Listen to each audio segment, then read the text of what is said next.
Ils ont reçu un appel de Dieu pour servir le peuple.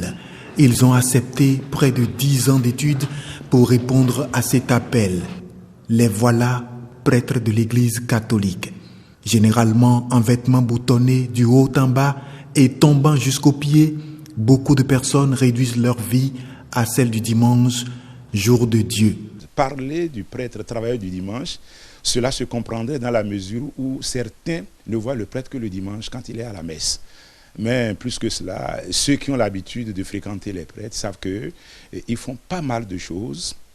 Ils sont là pour célébrer des messes, pour accueillir les fidèles, pour travailler pour le bien-être de l'homme, l'éducation dans la société. Il sert aussi bien la société que Dieu, que l'Église. Donc le prêtre, je dirais, est multifonctionnel. Demain, on peut trouver aussi des prêtres parmi vous, non? Oui. On peut trouver aussi des professeurs? Oui. Président de la République? Oui. On peut trouver députés? Oui.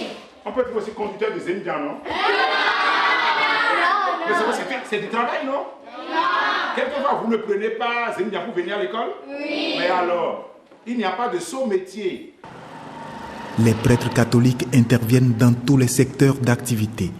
Ils sont citoyens et travailleurs comme tout le monde, mais à la fin du mois, on ne les voit pas au guichet du trésor.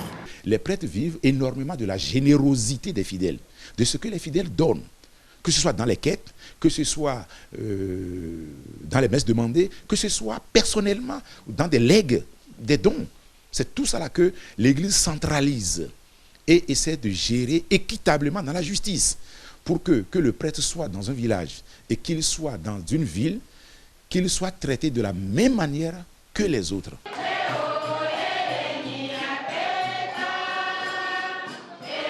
Pasteurs à l'image de Jésus-Christ, ils se déploient à toucher tous les cœurs, partout où ils interviennent. Un don total de soi. On parle même de sacerdoce. Sans femme ni enfant, ils accomplissent leur métier, que dis-je, leur ministère. Le prêtre n'a pas de femme, mais qui lui prépare à manger? Oh, ce n'est pas la femme qui prépare toujours. Le prêtre n'a pas de femme, mais le prêtre mange bien. Mais s'il n'a personne pour lui préparer, ce n'est pas interdit d'aller au restaurant. Ce n'est pas interdit d'aller dans un maquis. Pour les siècles des siècles. Prêtres, enseignants, médecins, avocats, pasteurs, mécaniciens, soudeurs, ils vivent chacun les difficultés de leur ministère. Remplis d'espoir et de détermination, ils attendent cette phrase de celui qui les a appelés. Serviteur bon et fidèle, rentre dans la joie de ton maître.